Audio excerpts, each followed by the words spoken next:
Ce document signé par la Sûreté de l'État répertorie notamment le nombre de Belges en Syrie. Ils sont 269 en janvier 2016 contre 266 en juin. 3 d'entre eux seraient décédés entre-temps, mais Yann Yambon nous le confirme. Aucun nouveau combattant belge n'a rejoint les camps de Daesh cette année. Je peux le confirmer. Il y a 2 ans, on avait environ 15 personnes qui partent pour Syrie par mois. Et depuis le début de cette année-ci, ça s'est tombé à 0.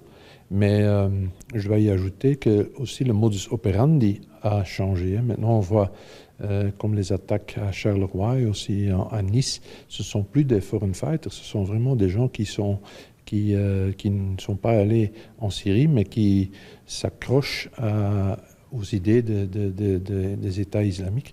Donc oui, il n'y a pas plus de gens qui partent, mais ça ne veut pas dire que le problème est résolu. Le problème est en effet loin d'être réglé puisque ce document montre aussi une augmentation constante du nombre de tentatives de départ. Entre 2013 et 2016, 53 candidats supplémentaires ont tenté de passer la frontière. Il y a toujours plus de candidats au djihad, des gens qui veulent aller faire le djihad, donc c'est effectivement très inquiétant. On aurait pu croire qu'après les attentats de Bruxelles, ça aurait calmé un peu certains de ces terroristes, et bien pas du tout. Donc ça, c'est la mauvaise nouvelle. Fatalement, il y a des personnes qui ne sont pas dans le radar, mais on peut estimer qu'aujourd'hui, on a une bonne évaluation probablement des candidats au départ, des personnes qui sont sur place et de celles qui sont revenues et de celles qui ont eu envie de partir mais qui ont été arrêtées à temps. Mais on n'est jamais sûr qu'on a tous les gens en vision.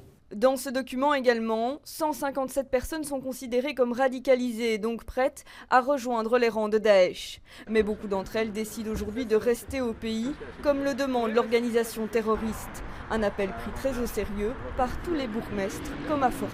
On a des grosses manifestations, les fêtes médiévales, où là, pour la première fois, l'abbaye sera entièrement clôturée. Il n'y aura que 2 voies d'accès avec une fouille.